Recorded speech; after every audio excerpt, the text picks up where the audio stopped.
MLC Jeevan Reddy నివాసానికి మంత్రి శ్రీధర్ బాబు చేరుకున్నారు. జీవన్ రెడ్డిని మంత్రి శ్రీధర్ బాబు బుజ్జగిస్తున్నారు. జీవన్ రెడ్డి ఇంటి ముందు భారీ సంఖ్యలో కాంగ్రెస్ నాయకులు కార్యకర్తలు చేరుకున్నారు.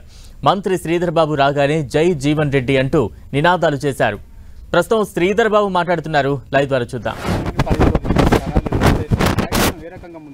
డెఫినెట్లీ క్యాడర్ నిర్ణయం, క్యాడర్ ఆలోచన ఎక్కడెక్కడైతే ఈరోజు ఆర్గనైజేషన్ పరంగా చిన్న ఇష్యూస్ ఉన్నో ఆ ఇష్యూస్ అన్నింటిని కూడా తప్పకుండా సమీక్ష చేసుకొని ముందు ఆ విధంగా కాకుండా చేసే కార్యక్రమం చేస్తాం.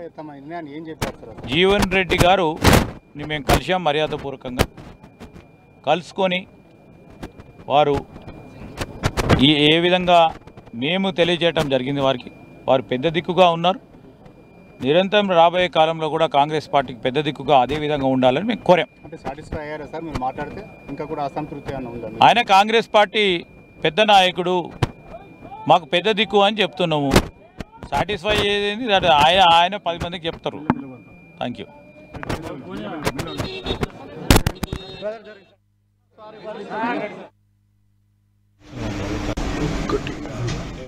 కాంగ్రెస్ లో సంజయ్ చెరిగితో జీవన్ రెడ్డి అలకబూనారు. దీంతో జీవన్ రెడ్డిని బుజ్జగించేందుకు మంత్రి శ్రీధర్ బాబు అక్కడకు చేరుకున్నారు. వారితో సంప్రదింపుల అనంతరం కొద్దిసేపటి క్రితం మీడియాతో కూడా మాట్లాడే ప్రయత్నం చేశారు. వారు పార్టీకి పెద్ద దిక్కు, చిన్న చిన్న ఇష్యూస్, సమస్యలు లాంటివి ఉంటే మేము మాట్లాడుకున్నాం అంటూ కూడా ఆయన చెప్తున్నారు.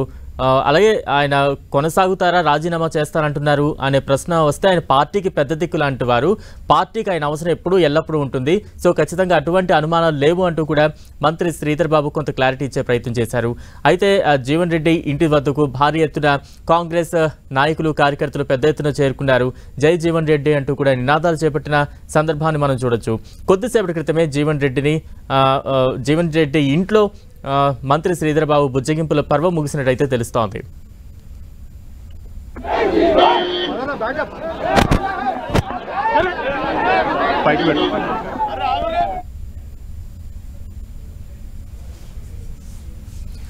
కాంగ్రెస్ లో సంజయ్ చేరికతో సీనియర్ నాయకులు జీవన్ రెడ్డి కొంత అలకబూనినట్టుగా వార్తలు వస్తున్నాయి. దీంతో జీవన్ రెడ్డి నివాసానికి మంత్రి శ్రీధర్ బాబు చేరుకున్నారు. ఆయనతో కొంత మాట్లాడే ప్రయత్నం చేశారు, కొంత బుజ్జగించే ప్రయత్నం చేశారు. అయితే మీడియా ముందుకు మంత్రి శ్రీధర్ బాబు ఇందాక మాట్లాడుతూ ఆయన పార్టీలో చిన్న చిన్న ఇష్యూస్ ఉంటే వాటిని మేము మాట్లాడుకున్నాము, అంతే తప్ప ఇంకేం లేదు అంటూ కూడా ఆయన చెప్పే ప్రయత్నం చేశారు. ఆయన పార్టీకి పెద్ద దిక్కు లాంటి వారు, ఆయన పార్టీకి చాలా అవసరం. సో ఆయన ఖచ్చితంగా పార్టీని వీడే ఆలోచన ఆయనకు లేదు అంటూ కూడా మంత్రి శ్రీధర్ బాబు కొంత క్లారిటీ ఇచ్చే ప్రయత్నం చేశారు. ఇక తాజా అప్డేట్స్ అందించేందుకు మా ప్రతినిధి సతీష్ సిద్ధంగా ఉన్నారు. సతీష్, ఇంకా కూడా జీవన్ రెడ్డి నివాసం వద్ద పెద్ద ఎత్తున పార్టీ శ్రేణులు చేరుకోవడం జరిగింది. అసలు జీవన్ రెడ్డి ఏ రకమైన నిర్ణయం తీసుకోబోతున్నారనేది మాత్రం కొంత ఆందోళనకరమైనటువంటి పరిస్థితి మాత్రం నెలకొంది. జగిత్యాల ఎమ్మెల్యే సంజయ్ కుమార్ పార్టీలో చేరడాన్ని చాలామంది పార్టీ శ్రేణులు వ్యతిరేకిస్తున్నారు. ఈ రోజు ఉదయం నుంచి కూడా జగిత్యాల నియోజకవర్గ పరిధిలో ఇటు బీఆర్ఎస్ వాళ్ళు కూడా ఆందోళన చేస్తున్నారు. ఎమ్మెల్యే సంజయ్ కుమార్ పార్టీ మారడాన్ని బీజేపీ శ్రేణులు కూడా తప్పుపడుతున్నారు. ఇటు కాంగ్రెస్ పార్టీ శ్రేణులు మాత్రం తమకు ఎటువంటి సమాచారం ఇవ్వకుండా, సీనియర్ నేతగా ఉన్నటువంటి జీవన్ రెడ్డికి కనీస సమాచారం ఇవ్వకుండా పార్టీలో చేరడాన్ని మాత్రం తప్పుపడుతున్నారు. ఈ విషయంలో జీవన్ రెడ్డి కూడా కొంత అసహనం వ్యక్తం చేస్తున్నారు. పార్టీ నిర్ణయం పైన కొంత అసంతృప్తితో ఉన్నారు. పార్టీ కనీసం 4 దశాబ్దాలుగా పదవులు ఉన్నా లేకున్నా పార్టీ నిర్ణయాన్ని, పార్టీకి నియమాలకు కట్టుబడి పనిచేశాను, అటువంటి నాయకుడైన నాకు కనీస సమాచారం ఇవ్వరని చెప్పి జీవన్ రెడ్డి తన అసంతృప్తి వ్యక్తం చేస్తున్నటువంటి పరిస్థితి. ఈ నేపథ్యంలో ఈరోజు ఉదయం కూడా ఇటు ధర్మపురి ఎమ్మెల్యే ఉన్నటువంటి అడ్లు లక్ష్మణ్ కుమార్, అదేవిధంగా వేములవాడ ఎమ్మెల్యే ఆది శ్రీనివాస్ ఇద్దరు కూడా జీవన్ రెడ్డితో భేటీ కావడం జరిగింది. ఇటు అధిష్టానంలో కూడా కొంత సంప్రదింపులు చేసే ప్రయత్నం చేసినప్పటికీ కనీసం తన పరిగణలోకి తీసుకోకుండా పార్టీలో ఇతర నాయకులను చేర్చుకోవడం వెంటనే ప్రశ్న మాత్రం జీవన్ రెడ్డి నుంచి వ్యక్తమవుతున్న పరిస్థితి. ఈ నేపథ్యంలో ఇటు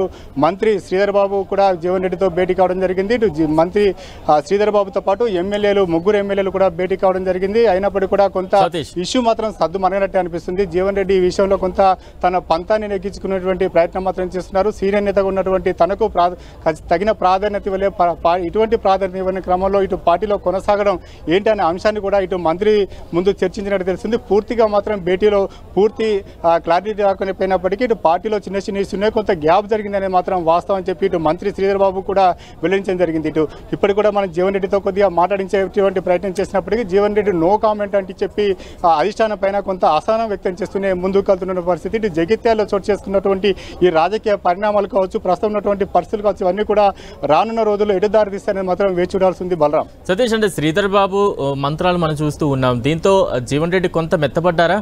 ఆయన అనుచరులు ఏం చెప్తూ ఉన్నారు? జీవన్ రెడ్డి మాత్రం కొంత అసహనంతోనే మాత్రం ఉన్నారు. అధిష్టానం నిర్ణయాన్ని మాత్రం ఖచ్చితంగా కొంత తప్పుపడుతున్నటువంటి పరిస్థితి. ఎందుకంటే జగిత్యాల్లో ఇప్పటి వరకు జీవన్ రెడ్డి అన్ని తానేగా నడిపించారు. పార్టీ కష్టకాలంలో కూడా పార్టీని నడిపించినటువంటి పరిస్థితి. ఇటు పదవులు కాదు, పదవులు లేకున్నప్పుడు కూడా పార్టీ క్యాడర్తో ఇటు ముందుకు సాగించిన పార్టీని ఒక రకంగా పెద్ద దిక్కుగా ఉన్నటువంటి జీవన్ రెడ్డి మాత్రం ఇంకా కూడా తన అసహనం మాత్రం వ్యక్తం చేస్తున్నారు. ఇతర పార్టీకి సంబంధించినటువంటి ఎమ్మెల్యేలు పార్టీలోకి తీసుకోని అవసరం లేదు. ఎందుకంటే ఇటీవల జరిగినటువంటి అసెంబ్లీ ఎన్నికల్లో పార్టీకి పెద్ద ఎత్తున బలాన్ని ఇచ్చే విధంగా 65 మంది ఎమ్మెల్యేలను పార్టీకి గెలిపించడం జరిగింది. ఇంకా కూడా ఇతర పార్టీలు సంబంధించిన ఎమ్మెల్యేలు చేర్చుకోవడం ఏంటని చెప్పి ఇటీవల నిర్వహించినటువంటి ఒక మీడియా సమావేశంలో వెల్లడించినటువంటి పరిస్థితి. ఈ నేపథ్యంలో జీవన్ రెడ్డి కొంత సీనియర్ నేత కాబట్టి ఇటు పరిగణలోకి తీసుకుంటే బాగుండేది, తమ నేతకు తగిన ప్రాధాన్యత ఇవ్వకుండా ఇటు అధిష్టానం కుట్ర చేస్తుందన్న అభిప్రాయాన్ని కూడా ఇటు పార్టీ శ్రేణులు వ్యక్తం చేస్తారు. మొత్తానికైతే జీవన్ రెడ్డి నిర్ణయం కావచ్చు, జీవన్ రెడ్డి అసంతృప్తి కావచ్చు, ఇవన్నీ కూడా పార్టీ అధిష్టానం ఏ రకంగా భూజోగిస్తుందో వేచి చూడాలి. Balaram, thank you Satish.